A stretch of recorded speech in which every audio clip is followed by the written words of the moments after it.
السلام علیکم۔ امید کرتا ہوں سب ٹھیک ہوں گے، خیریت سے ہوں گے۔ تو آج کی ہماری ویڈیو ہے، کیا آپ جانتے ہیں دنیا میں جنت سے آیا ہوا پتھر کون سا ہے؟ نہیں معلوم تو ہم آپ کو بتاتے ہیں۔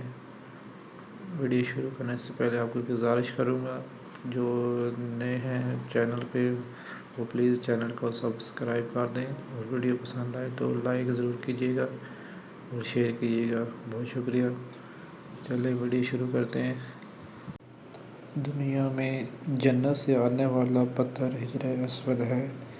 حجر اسود کی مختصر سی معلومات آگے ویڈیو میں بتائیں گے آپ کو، جو کہ بیت اللہ میں استودع ہے، جس کے بارے میں رسول صلی اللہ علیہ وسلم نے فرمایا، حجر اسود دودھ سے بھی زیادہ سفید تھا، جسے اولاد آدم کے گناہوں نے سیاہ کر دیا۔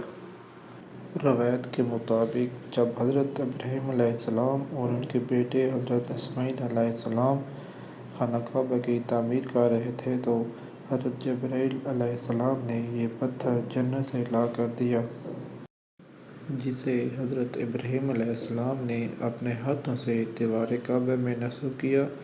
606 صدی میں جب رسول صلی اللہ علیہ وسلم کی عمر مبارک 35 سال تھی، سیلاب نے کعبہ کی عمارت کو سخت نقصان پہنچایا اور قریش نے اس کی دوبارہ تعمیر کی۔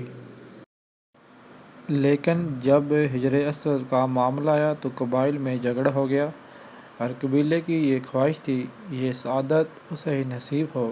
رسول اللہ صلی اللہ علیہ وسلم نے حجر اسود کو ایک چادر میں رکھا اور تمام سرداران قبائل سے کہا کہ وہ چادر کے کونے کو پکڑ کر اٹھائیں۔